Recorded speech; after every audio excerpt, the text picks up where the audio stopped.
दोस्तों, आज का फर्क छोटा लग सकता है, पर सोचिए, अगर आप पेड़ों को बचाते हैं, तो क्या आप कंजर्वेशन कर रहे हैं या प्रिजर्वेशन? दोनों नाम मिलते-जुलते हैं, पर सोच और तरीका बिल्कुल अलग। तो चलिए पहले बात करते हैं कंजर्वेशन यानी संरक्षण की। सोचिए, आपके पास पानी से भरा एक मटका है। आप उसे पूरा खत्म नहीं करते, बल्कि थोड़ा-थोड़ा इस्तेमाल करते हैं ताकि वो ज्यादा देर तक चल सके। दोस्तों, यही सोच है कंजर्वेशन की, यानी प्रकृति का समझदारी से उपयोग करना ताकि आने वाली पीढ़ियां भी इसका लाभ उठा सकें।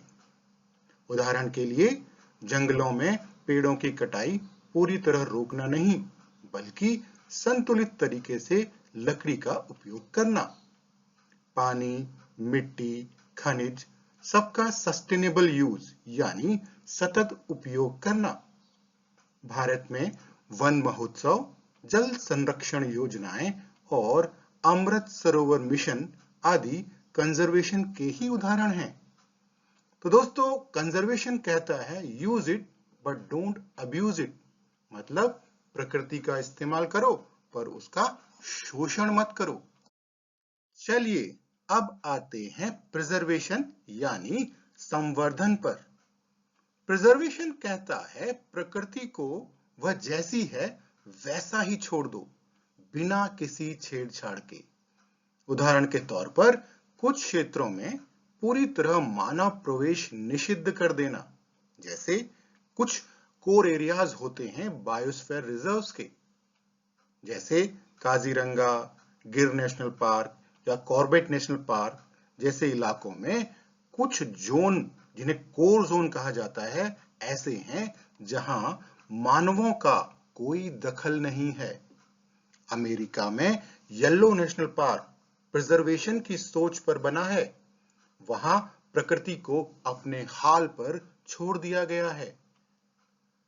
यानी प्रिजर्वेशन का संदेश है don't use it, just protect it, मतलब इसे हाथ मत लगाओ, बस इसकी रक्षा करो और इसे इसके हाल पर ही छोड़ दो। तो चलिए दोस्तों, एक आसान तुलना से उपरोक्त फर्क को याद रखा जाए। अगर कोई कहे मैं अपने बगीचे से फल तोड़कर खाता हूं, लेकिन समय समय पर नए पौधे भी लगाता रहता हूं, तो वो वास्तव में कर रहा है कंजर्वेशन।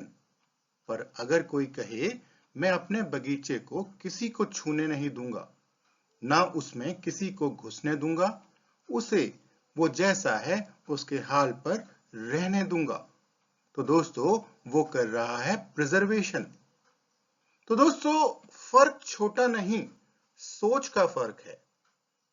कंजर्वेशन मतलब प्रकृति के साथ रहना, प्रिजर्वेशन मतलब प्रकृति को छुए बिना उसे पूरा सम्मान देना।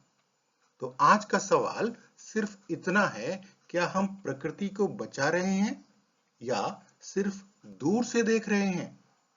तो दोस्तों, अगर आप फर्क समझ गए हों तो कमेंट में जरूर लिखिए कि आपको फर्क समझ आ गया है। और ऐसे ही ज्ञानवर्धक, आसान और दिल से जुड़े कंपैरिजंस के लिए सब्सक्राइब कीजिए हमारे चैनल डिफरेंस बिटवीन को। नमस्कार, जय हिंद।